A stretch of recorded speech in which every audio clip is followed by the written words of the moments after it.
DPRD usulkan gedung AMO diperbaiki untuk dijadikan kantor dinas sosial. Wakil Ketua DPRD Kota Ambon Rustam Latupono mengusulkan gedung Ambon Music Office atau AMO diperbaiki dan dijadikan kantor dinas sosial, mengingat dinas tersebut berkantor di gedung yang disewa. Latupono saat diwawancarai di kantor DPRD Kota Ambon pada Kamis 29 September mengatakan, selain dijadikan kantor dinas sosial, keberadaan lahan yang ada di lokasi kantor AMO memungkinkan untuk dibangun rumah singgah bagi para gelandangan dan pengemis atau gepeng. Belakangan ini marak para gepeng berkeliaran di Kota Ambon. Hampir di setiap restoran dan kafe serta rumah makan maupun lampu merah, banyak ditemui gepeng berkeliaran meminta-minta. Dikatakan persoalan keberadaan kantor dinas sosial dan rumah singgah sudah dibahas sejak lama. Oleh karena itu, Latupono menyarankan sebaiknya gedung milik pemerintah yang ada diperbaiki kembali dan juga dijadikan rumah singgah. Menurutnya gedung AMO sangat strategis dijadikan kantor dinas sosial dan rumah singgah untuk menampung sekaligus memberikan keterampilan bagi para gepeng maupun anak jalanan. Selaku wakil rakyat, saya mengusulkan kepada pemerintah kota untuk memperbaiki gedung AMO itu.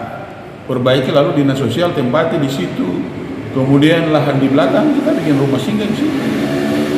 Agar kepentingan itu bisa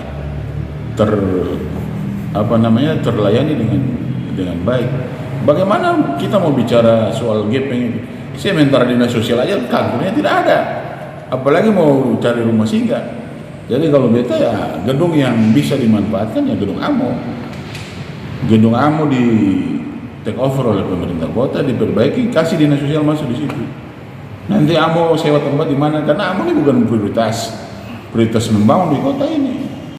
Sebelumnya diberitakan pemerintah Kota Ambon kesulitan menangani anak jalanan atau anjal dan gelandangan dan pengemis atau gepeng yang sudah lama berkeliaran di Kota Ambon. Kepala Dinas Sosial Kota Ambon Nurhayati Jasin yang diwawancarai di MS Media Group mengakui juga kendala yang dihadapi Dinas Sosial Kota Ambon saat ini karena belum memiliki panti atau rumah singgah dalam penanganan gelandangan dan pengemis yang masih berkeliaran. Dia mengatakan jangankan rumah singgah untuk menampung sekaligus untuk membina anjal dan gepeng, saat ini juga Dinas Sosial belum memiliki kantor baru dan masih mengontrak bangunan untuk dijadikan kantor. Dijelaskan untuk para anjal dan gepeng yang tertangkap petugas hanya didata dan diberi pembinaan. Bahkan Dinas Sosial juga sudah berupaya memulangkan mereka ke daerah asal, namun mereka kembali lagi datang ke Ambon. Kondisi ini diakui Nurhayati akan terus terjadi berulang-ulang sejauh keberadaan panti tidak ada. Diakui pembinaan kepada gepeng tidak bisa intens karena belum memiliki rumah singgah.